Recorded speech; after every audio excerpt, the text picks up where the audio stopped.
Hey there everybody, this is Amayirot Akago, and today we are going to do something a little different from what we usually do. First of all, I'd like to apologize for the lack of videos lately. I've been working on multiple things at the same time, and I have to confess I've kind of gotten addicted to watching Adventure Time. Per a recommendation from a friend of mine, started to watch the show, start to finish, and I'm going through it a second time now because it's just that good, but that's not what we're here to talk about today, no. What we're going to do today is, well, what you see here before you is my treasure trove of magazines. Specifically, magazines related to gaming. Right here, the old Power Unlimited, a very well-known Dutch magazine, which is still going, but what I want to talk about specifically is the software hits, which you might remember from way back in my Neverhood review. I showed this specific issue because it has the Neverhood on the cover, along with this little detail from Fragile Allegiance, for some reason. And it's got a special significance for me because it's the magazine that I grew up with playing video games. You know, growing up with PC games, and this magazine was pretty much my main repository for all of the information on new games, which games were good, which games were bad, that sort of thing. So I thought it might be interesting to kind of take a look at a couple of them and show you guys what it was like to be a PC gamer like myself back throughout the 90s.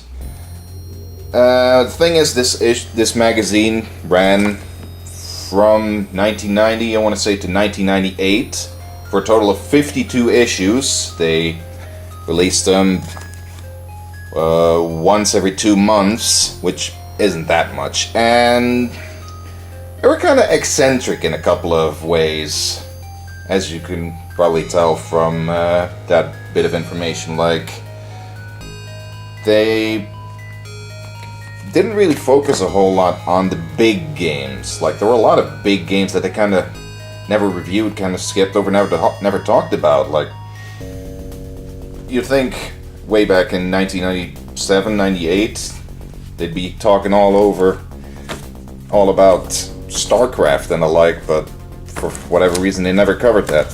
Excuse me, moving a couple of other Power Unlimiteds out of the way here.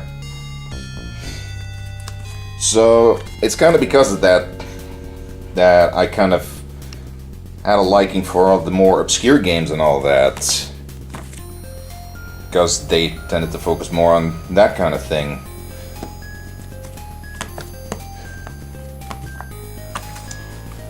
But you know, they always had interesting reviews and stuff like that. But anyways, enough talk about that. Let's actually have a look at what I wanted to focus on here, which is the very first issue I read, which is issue 28, and the very last issue I read, which was number 52. To kind of, you know, get a bit of a contrast over how the magazine developed over the years, along with the gaming scene. Hopefully it won't be too rambly or dull, but, you know, I'll do my best to kind of keep it concise, keep it interesting.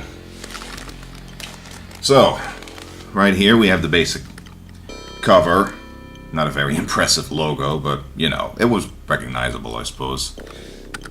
Went for just 8 guilders, which was the currency we had back in the day, before we switched to euros in 2002. And some interesting pictures. We got Dark Legions, which was a kind of a strategy action board game hybrid from SSI, as I recall. Played a demo of it way back. Seemed interesting. And of course, famous Dragon's Lair. And over here they mention a couple of other games that are covered in this issue. Overlord, not that Overlord, but something different. Litil Divil, which I actually played a little while ago from my 100 game oath. Proved to be interesting in a couple of different ways. But I ultimately gave it a miss because it didn't really control all that well. Alien Legacy, some kind of strategy game. FIFA International Soccer, pretty self-explanatory. Colonization, a well-known strategy game from the Civilization series. Quest for the Orb, although for whatever reason they don't mention that the full title is actually Inherit the Earth, Quest for the Orb. Lords of the Realm, another strategy game, and Return to Ringworld. And over here they mention a bunch of MPEG movies for PC 3DO, CDI, CD32. You know, they were a big thing back in the day, because this was in 1994, yeah. So we still used VHS. This was before DVD. Laser discs never really took off here in the Netherlands, as far as I know. So MPEG was the next big thing, basically. But I never really got into the whole shebang, so I don't really know that much about it. But let's have a look inside, shall we?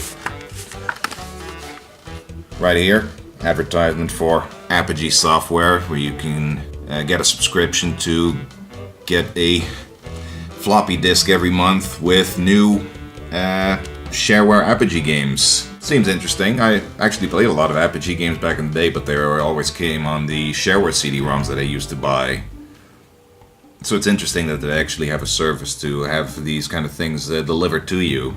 Although floppy disk, I mean, even back then games took up multiple floppy disks, so it seems kind of inefficient. But concise table of contents showing you exactly which games they talk about on which system. So we have PC, CD-ROM, Amiga. They talked about Amiga, Atari ST stuff, and Mac, even CDI. Even though this was mostly a PC magazine, they did occasionally delve into some console stuff as well. I actually back-ordered a lot of the earlier issues before this one, and they talked a lot about Sega games for one, and MSX, before they kind of just moved on to focusing more on PC stuff primarily. And occasionally, in certain issues, they would also cover certain more modern consoles like the Sega Saturn and Sony PlayStation. And every issue would also contain walkthroughs, or as they call them here, solutions, oplossingen. And basic hints, cheats, that sort of thing. And a couple of miscellaneous items like hardware or software collections, that sort of thing. So, got some ads. Got a coupon you can send in for a subscription. And here's the first review, more or less. Interactive Game Madness, which is, as I recall, yeah, it's a package that contains a book about the upcoming CD-ROM technology and what kind of titles are out at the moment, and also contains a CD-ROM with a bunch of demos and shareware titles, that sort of thing. And as you can see, the early pages are all in black and white, which I assume is to save on printing costs, but more further down the middle, the magazine actually turns to color images. Well, the thing is, this magazine was mostly text, actually. They didn't really have a whole lot in the way of screenshots, unfortunately. But, you know, I really didn't mind that all that much, even as a kid, because it kind of, you know, it forced you to use your imagination when reading these reviews. So it kind of forced you to actually pay attention to the words. But, you know, they talk about Disciples of Steel, which looks to be kind of a fantasy role-playing game. And Strip Pot. Guess we can all imagine what that is. And, you know, every review they'd rate the game on graphics, sound, gameplay, documentation and value. You know, which was an interesting way to measure, you know, is the game worth the price that they're asking for it? Because they usually also always print the price that they got the game for as well. And games tended to be kind of unreasonably expensive back then as well. Like Disciples of Steel right here was 108 guilders. But yeah, they talk about Falcon 3.0, which is another... Oh, it's a collection of all the different Falcon games and expansions, apparently. You know, they talk about these rather concisely. You know, should you get this if you don't own the other games yet? If you've never owned any Falcon games yet, then yeah, you should probably get this, that sort of thing.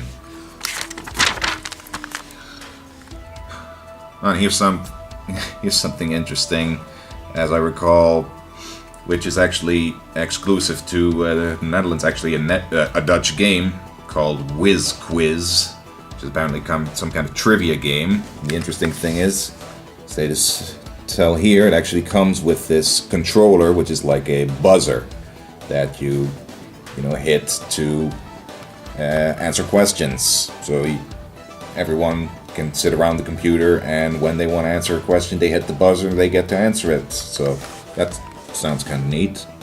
Gets a good rating too, 8 for gameplay. Apparently they didn't like the documentation much.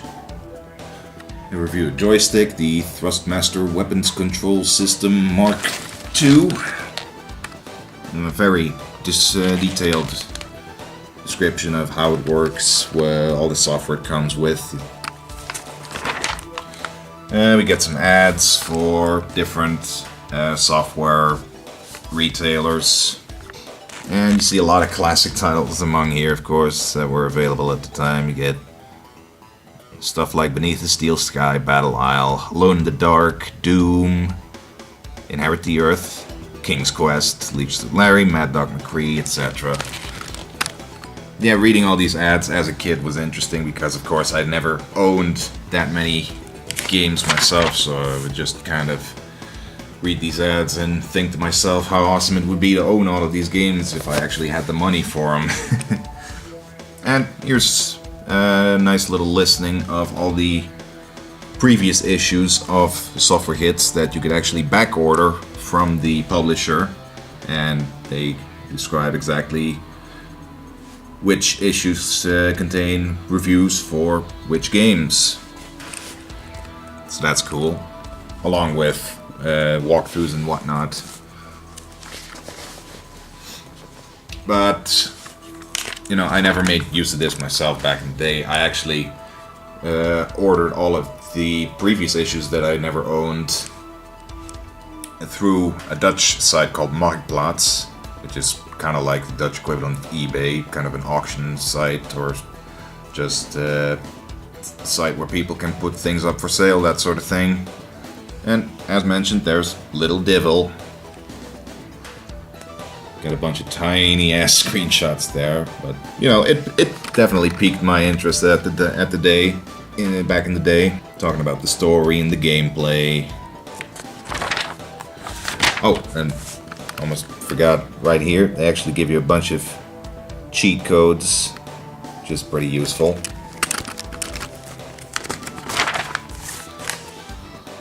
Here we got a game called Interactive, which, well, the full title isn't actually interactive, you know, because it's about Prince, or the artist formerly known as Prince, whatever he called himself at the time. But, you know, if you know Prince, he likes to identify himself with that symbol, so the actual title would be more like that symbol, interactive, that sort of thing. I don't know much about Prince.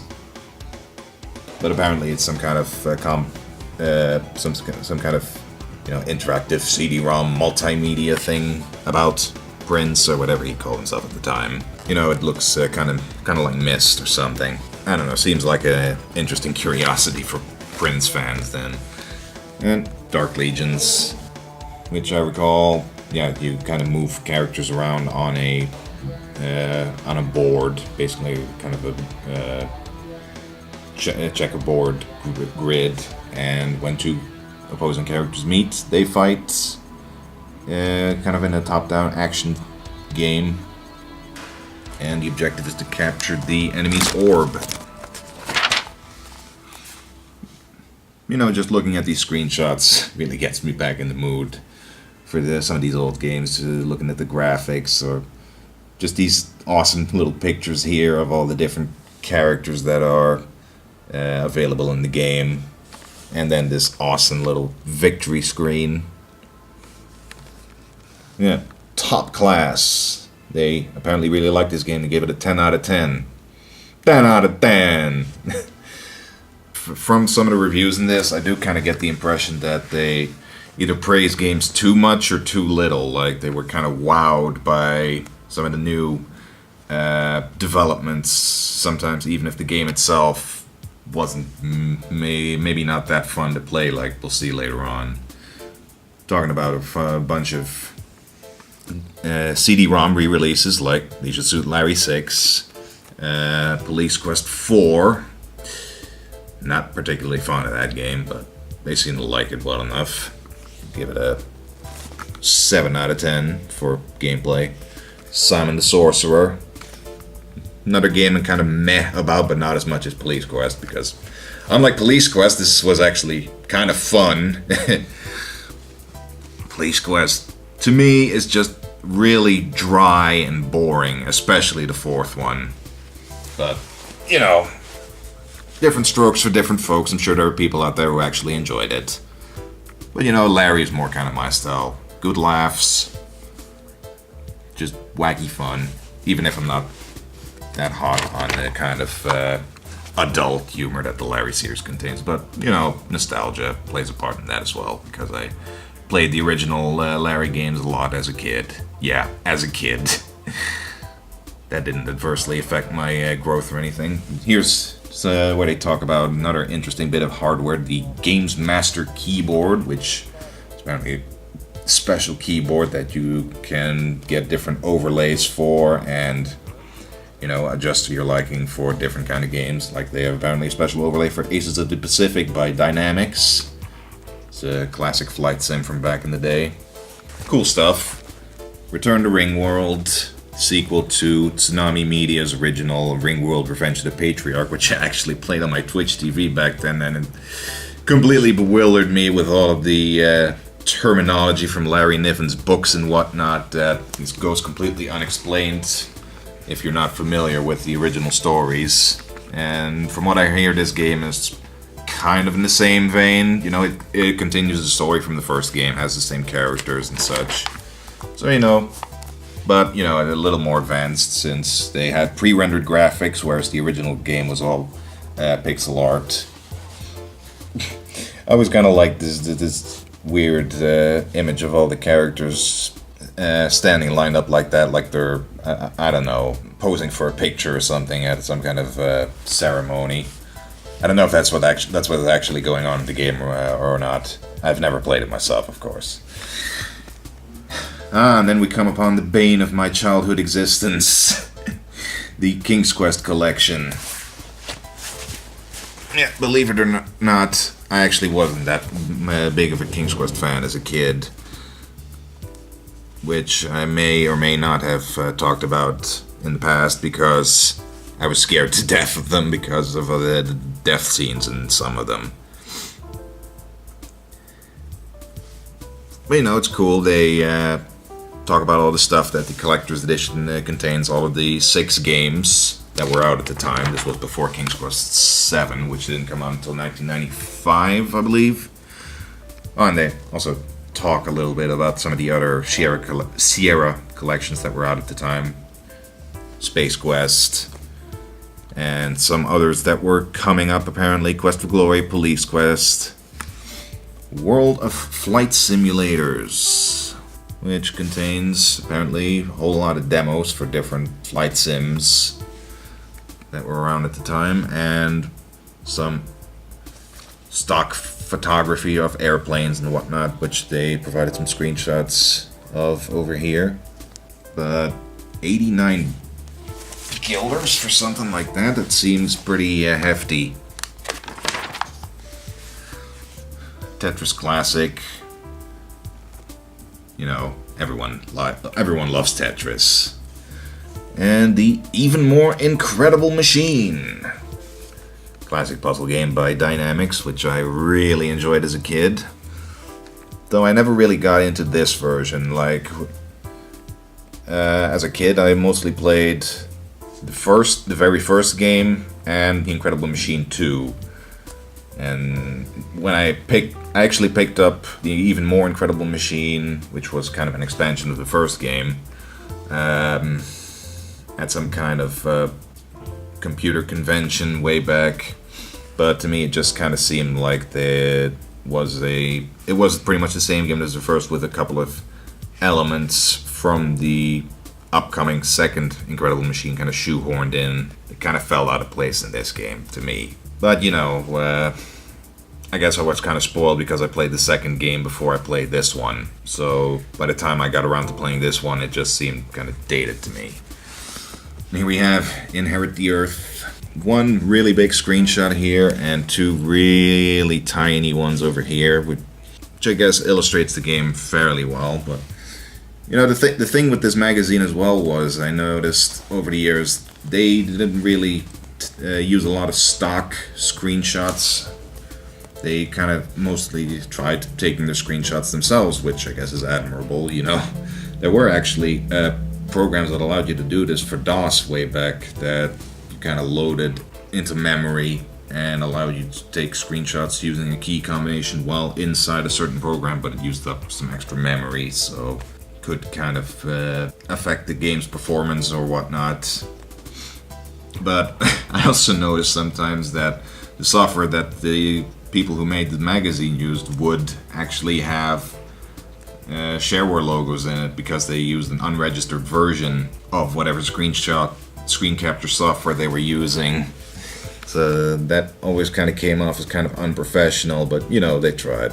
As for this game, they give it a 9 out of 10. You know, they liked it well enough, but playing it myself last year, yeah, I don't really agree with that assessment a whole lot, because, you know, it seems like a fairly standard point-and-click adventure game, but then you have, you can see here, some sections which are isometric, where you have a very poor overview of where you can go or where you're supposed to go, and a shit ton of mazes. So I didn't enjoy that game a whole lot. Page talking about a whole bunch of compilations or CD-ROM re-releases, like Gunship 2000, Seawolf, The Grandest Fleet, which I assume is kind of a military, naval strategy game. Battles of Time, which is a compilation of different games. Let's see, we got The Perfect General, Megalomania, Battle Isle, and First Samurai, which is kind of the odd one out, because the others, as far as I know, are all strategy games, whereas First Samurai is a platform game. But I guess it, you know, fits the overall theme of the pack that they were going for, since it's different, you know, time periods, I guess. The Mega Doom CD-ROM. Actually owned the second volume of that, you know, just kind of a shovelware collection of different wads that they pulled off the internet or BBSs at the time. So you didn't know you had different graphic sets, different sound sets, and just new levels. But, you know, they were kind of slapped together on one disc, and they didn't really give you a whole lot of instruction on how to use them, or, you know, even quality control. So whether they were actually good or not, you know, remained to be seen when you actually tried them out. I remember the second Mega Doom CD-ROM that I owned did have a lot of cool stuff on it, like you had a pack to change the imps and demons into Beavis and Butthead with appropriate sound effects, which was hilarious. Of course, here's something that a lot of people will probably be familiar with. Darkseid, classic adventure game. I say classic kind of sarcastically because it wasn't that great of a game, really. But you know, the major selling point of it was that it had art by H.R. Giger, who, as most of you will probably know, passed away not too long ago. So not sure if that's the best way to remember him by, but you know, his art was cool and all. The game was interesting but heavily flawed. And it's interesting actually, over here in the score, they give a 10 out of 10 for Giger's graphics and a 7 out of 10 for the rest. So interesting that they'd actually make a distinction there. And here's actually where they warn people about a game called Ultimate Domain, which was actually a re-release of another game called Genesia, apparently. So they warn people that if you already own Genesia, do not buy Ultimate Domain, it's the exact same game. And World Circuit Simulator, which is also a re-release of another game called Formula 1 Grand Prix, so not sure if the distributors were really paying attention there. And here's where they talk about a CD32, a game called Disposable Hero.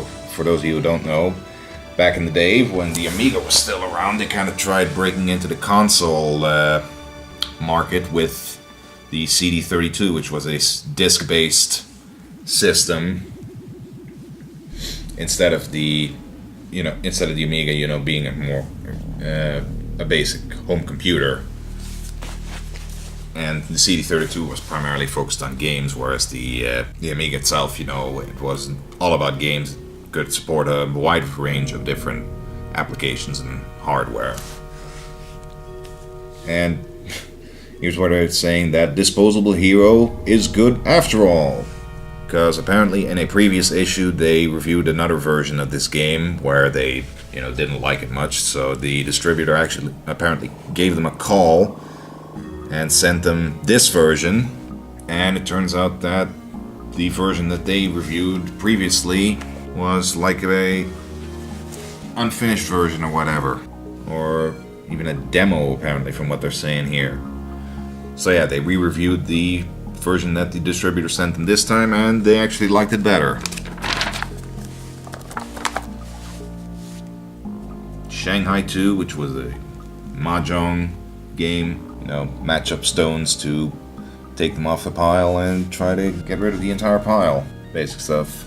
Compilations of different Apogee shareware games, full versions of Wolfenstein 3D and Blakestone, which was kind of a Wolfenstein 3D clone but sci-fi themed. And here's where they talk about all the different MPEG movies that have been that were available at the time, and a little film reel over here with screenshots, kind of grainy.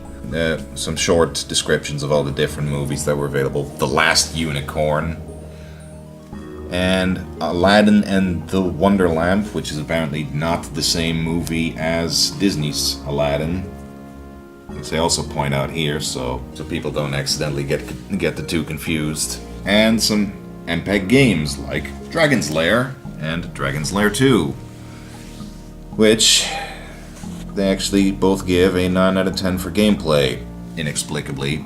Like I said earlier, they were probably just so wowed by this new technology, you know, full animation in a game like this, that they didn't really pay much heed that the game itself just boiled down to pressing the right button at the right time or else you die. Yeah. We got a big old 2-page review of Impression's Lords of the Realm. Always fun to see them, you know, since they took their own screenshots and you have games like these where you can enter in your own name, the reviewers would use their own names for these games. Like this game was reviewed by a guy called Alfred, so he calls himself Alfredo in the game. You know, always that kind of personal touch that this magazine had that I kind of liked about it. Sim Classics, compilation of different sim games by Maxis. Bodily Discomforts, Bloodnet CD, Chaos Engine PC, and a little bit of Gravis. Column where they talk about all this kind of different stuff. Apparently they talked about Bloodnet in the previous issue, and now they're covering the CD-ROM version, as they tend to do. And the good old reliable Gravis gamepad. I actually had one of these back in the day. You know, it was cool to have, but I still kind of preferred playing things with a keyboard myself. FIFA International Soccer. You know, it's FIFA. It's soccer. Not much to say there. They liked it well enough. Though, yeah, they actually popped together a bunch of different soccer games. Like here we have Tactical Manager, which is a manager game. And On the Ball, which I believe is actually a German soccer game. Because, you know, we here in the Netherlands and in Germany, they're big into soccer. That's kind of our game, the way football and baseball are in America. And by football, I of course mean the one with the ball that's not actually ball-shaped. Talking about two games by Cyberflakes.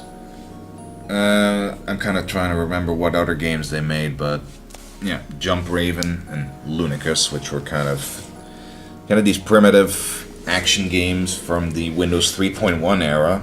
It always kind of amuses me how they tried to move the gaming scene from DOS to Windows, and how it kind of went in baby steps.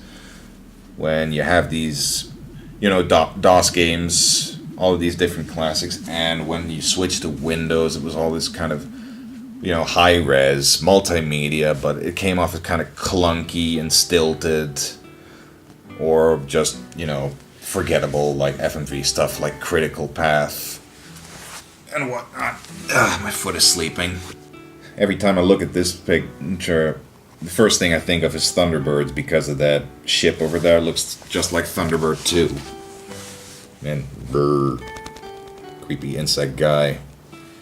And looks to be kind of a first-person action game. I don't know. And then we got some flight sims. Oh, that's the Overlord that they mentioned on the cover, which I mentioned was not the Overlord that everyone nowadays knows.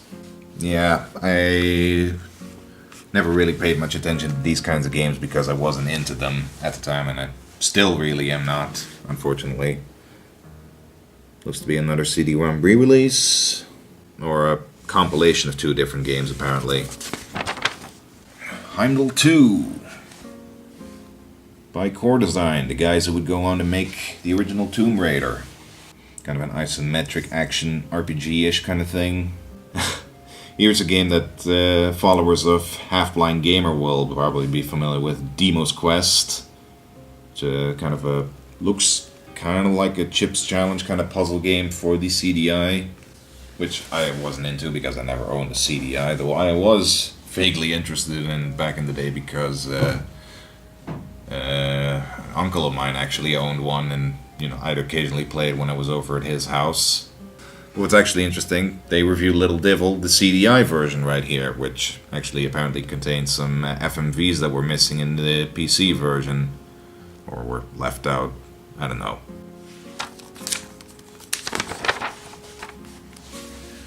Another CDI game, Steel Machines, some kind of a shoot 'em up apparently. You know, it's interesting to read about this sort of stuff with systems that you weren't familiar with at the time. Kind of got me curious. Magic Models. Erotic photo CD, enough said. Colonization, and you'll notice that they've gone back to black and white images starting here. So, you know, good kind of divide between colored pages and black and white pages. You kind of wonder how well this magazine actually sold back in the day compared to some of the others, if they actually had to save on printing costs by doing this kind of stuff. But yeah, that's actually something we'll get to when we read the next issue. Delta 5, some kind of a flight sim-ish kind of game by Bethesda. Yeah, this is what they did before they went the Fallout and Elder Scrolls route. Although actually no, around this time they already released the first Elder Scrolls game actually, because I recall, I think it was in the very next issue that they talked about the CD-ROM re-release of Elder Scrolls Arena. But it's funny what they say here actually. Get ready for the world's fastest PC flight adventure, Delta 5. Delta 5 is one of the best flight sims I've ever seen. A guy called Steve. Delta 5 is the Best of Show 1993 CES Award. That same Steve. Delta 5 is a new definition of speed. Delta 5 is, according to the testers of the software Gids, just a very ordinary game. Yeah, that's kind of the sense of humor that they had here.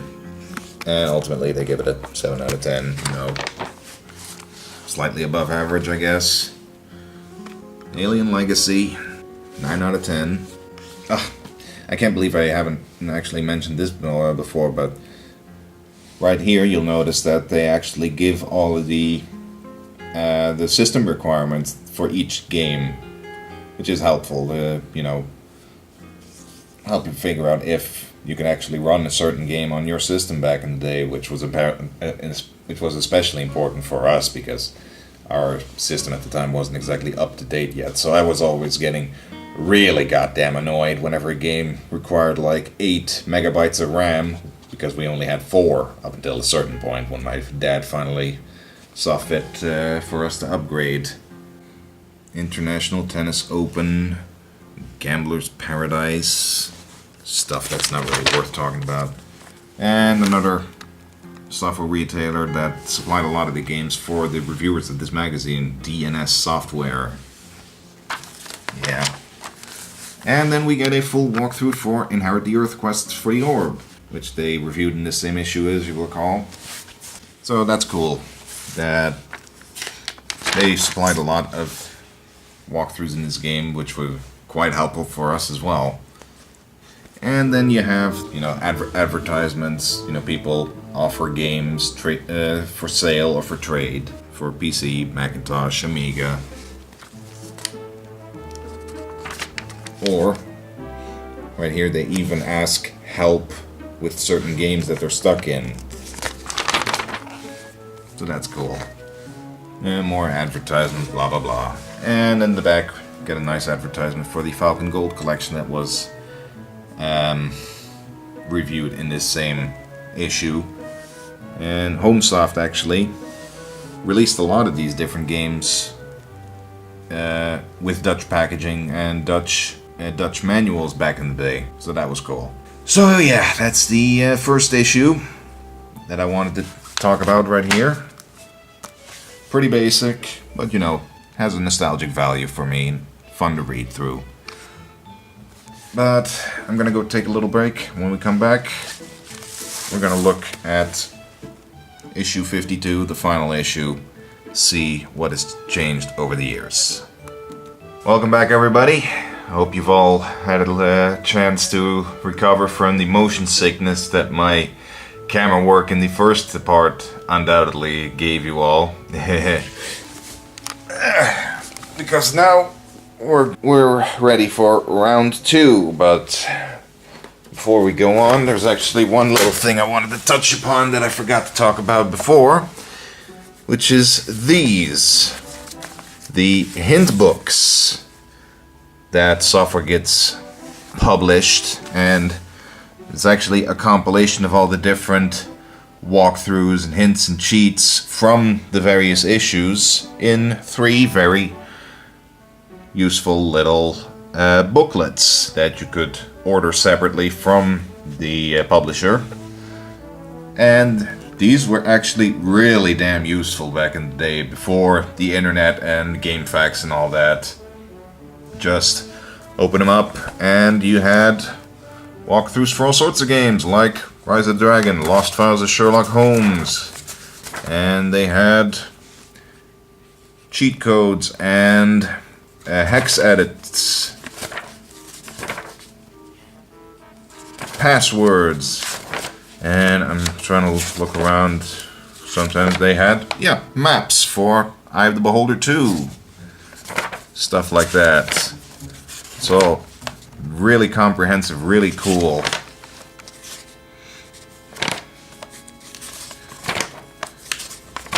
And sometimes you know, I would just like to leaf through these and read the walkthroughs of games that I did not own, you know, as kind of a substitute for actually playing them, just because, you know, to kind of experience them that way. you know, you kind of took what you could get back in the day. But anyway, that's cool and all, but what we're really here to talk about is, of course, the final issue of the magazine itself. As you can see, they kind of moved away from the kind of a compilation of different images and just took one big image and stuck with it, which in this case is Malkari, some kind of sci-fi strategy game.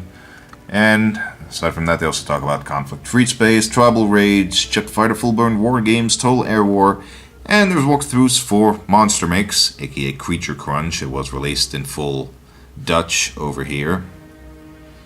Duckman, Buried in Time, or The Journeyman Project 2, and Broken Sword 2.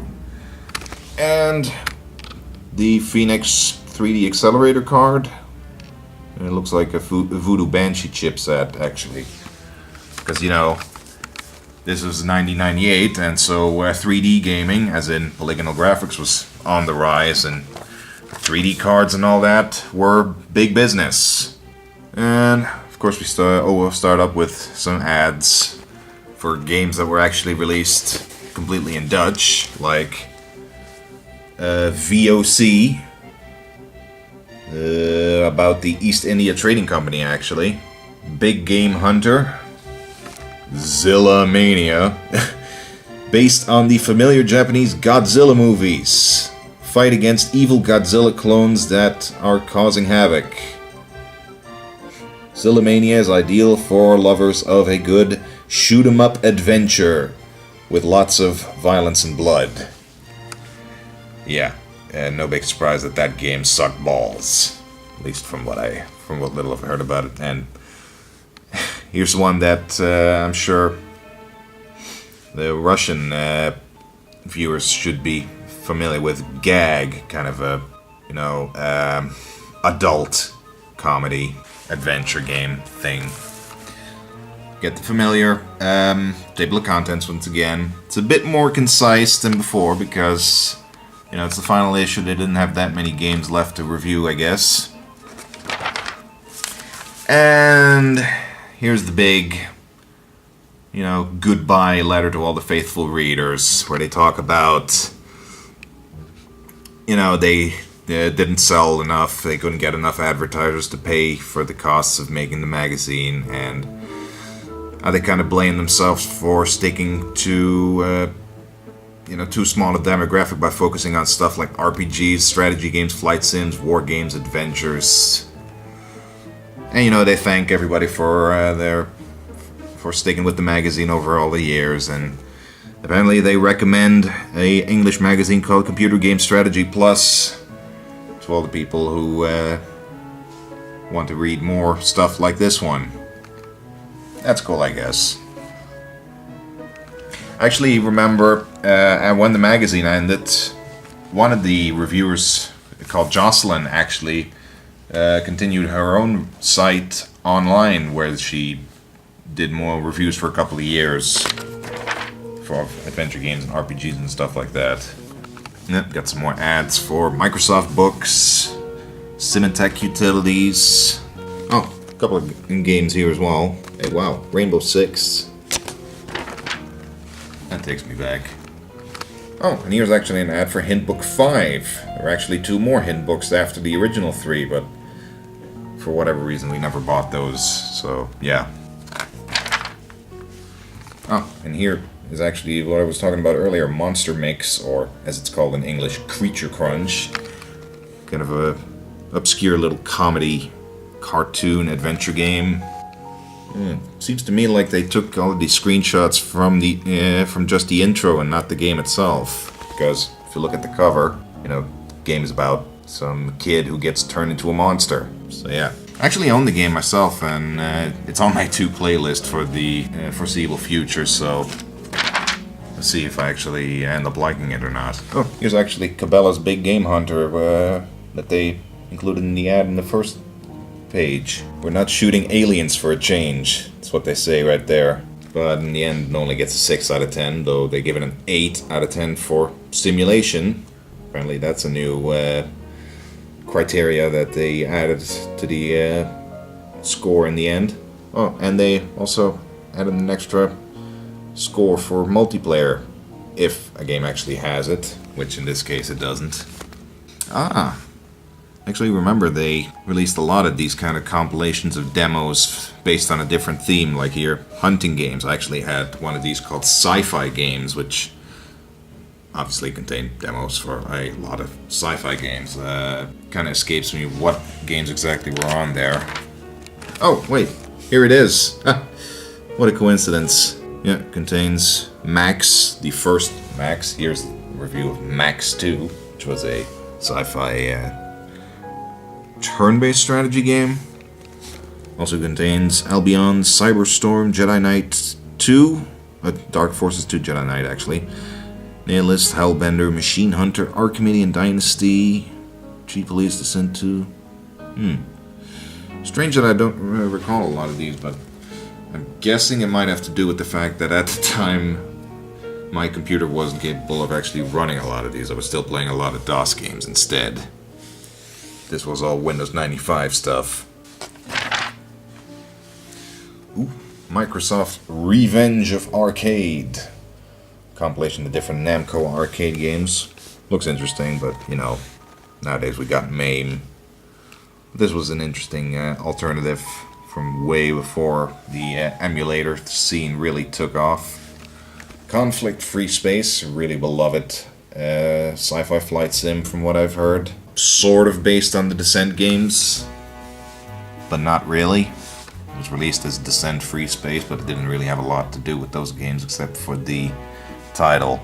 Never played it myself, but it's always seemed interesting. Here's, of course, the big cover game, Malkari. Looks to be a sci-fi strategy game that I don't know a whole lot about. Oh, apparently they're reviewing a beta version here, which is why they don't give a score at the end, so yeah. That seems weird. But you know, general impression for people who might be interested in the game. Monaco Grand Prix Racing Simulation 2. Look at those graphics. Well, you know, it was impressive at the time. Obviously, poly count is kind of laughable nowadays. But hey, technology is always moving forward, and, you know, graphics don't matter as long as the game's fun. But of course, if you wanted the best graphics, you'd get a card like this, I guess. Give you some really detailed stats on what it's capable of. Resolution's up to 1920 by 1440. Wow. Cool stuff. Of course, not really relevant anymore nowadays. Oh, more strategy games. Crush, Kill, and Destroy 2. All with a K because poor literacy is cool. Kind of a Command and Conquer clone. Because, you know, Command and Conquer was also big in those days.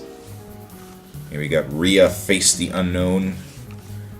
Kind of a first-person adventure game in the vein of Myst and all that. Looks interesting. Yes, good old FMV, of course. Swing. Looks like a sort of a puzzle game with balls. Johnny Herbert's Grand Prix. More racing if you're into that sort of thing. I kinda am not. I tend to suck at those kinds of games. Jet Fighter Full Burn. Flight sims with more of that good old green screen FMV. Cheesy acting. Yeah, a whole lot of these games I actually never played or even owned. Well, obviously I never owned them if I never played them. Back order a bunch of previous issues. Plus, you can get a free binder for all of them. You know, put them on a shelf. Looks cool. Oh, this is interesting. A report of a live role-playing session that actually had a call for in a previous issue based around Might and Magic 6. Live from Old Sorpegal. This was apparently organized by a Dutch role-playing organization called Malasia Adventures, who kind of organizes kind of live role-playing games, or LARPs. You know, that's interesting, seeing all these people dressed up in costumes and, you know, swinging swords around. Seemed like such a nice guy, but here we see him robbing the dead. Yeah, This sort of thing kind of makes you wish could have been part of it when it happened. Or at least I did. But it's interesting to read about all this thing. Ooh, Hard War. Kind of a flight sim trading game like Elite, but a bit more modern. I actually played a demo of this pretty extensively back in the day. I really loved it, but I never got into the full version for whatever reason. But it seemed interesting, fly a ship around, go on missions, make money, and an interesting style to it. Robo Rumble, this 3D strategy game with robots by a German developer that I might have once played a demo of. Oh, judging from the screenshot, it was actually in Dutch as well. That's interesting. I remember they actually used to translate a lot of English games into Dutch back in the day. Though this often ended up making it feel like you were watching a kid's cartoon. Yeah, a lot of people weren't happy about that, myself included, especially when they started translating a lot of the Creo adventure games at the time. It was weird. Not that those games were very good to begin with. If you know anything about Creo, like the Atlantis games, or what was it, Egypt, 1156 BC? I borrowed that from a library once. But here we have Police Quest SWAT 2. Yeah, going on from the Police Quest series when it's changed hands from Jim Walls to Daryl F. Gates, and from an adventure game it became a kind of a strategy simulation game. I guess more enjoyable than what it was before, but still weird. And here's actually kind of a cycling game. Demarrage. Looks rather primitive for the time it was released in as well. So obviously they give it a 3 out of 10. Yikes. Oh, and here's that VOC game that they advertised on the first page as well. Or Lords of the Seven Seas, as it's called. In Dutch anyway, because it's a Dutch game. 6 out of 10, and a 5 out of 10 for multiplayer. Oh, looks to be from a German developer from what they're saying actually. And translated into Dutch. Because, Netherlands and Germany right next to each other. War Games. Strategy game based on the famous movie of the same name, although probably just a superficial resemblance.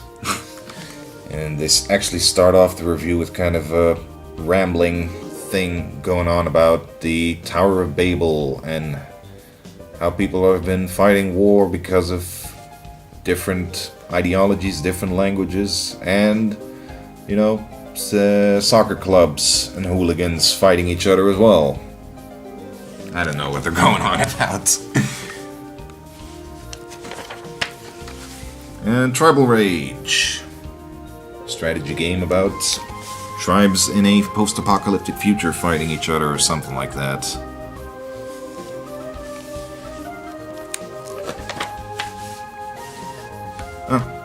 More issues that are available for back order. Adrenix. 3D shooting has never been such a rush.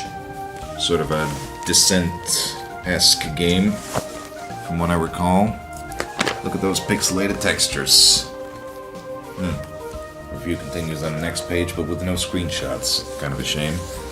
Nightlong. I actually played a demo of this once. Kind of a cyberpunk-ish adventure game that I recall was actually released on the Amiga as well. Even though the Amiga barely had any presence on the market at that time. But it was made by Team 17, who famously are also responsible for the Worm series. Another flight sim game, Total Air War. And a small ad for a console store, retailer, thing, person. Whatever. I'm not good with words. Simulation game about firefighters and stuff like that called Emergency. Also from a German developer. Yeah, it's interesting to look at all these different games that were never really all that popular in the rest of the world, I suppose. Like, you see a lot of these games by a developer called Interactive Magic. I'm not sure where they're from, but they weren't all that well known, I I think. Yeah. Tank Simulator. Oh, here's another one of those compilation discs, this time Flight Sims. And last but not least, a mission pack for Quake 2. I never really got into Quake 2 the way I did the first game, actually. The first game I played the shit out of back in the day, because, you know, it was new and exciting. And, you know, it's still kind of a personal favorite of mine. Although I never played it much in multiplayer, unfortunately. You know, it had this kind of strange atmosphere to it, and just the primitive polygonal graphics, you know, they're still interesting to look at.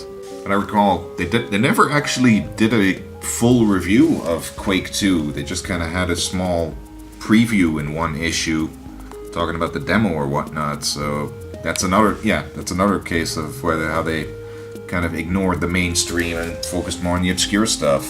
It's weird like that, I guess.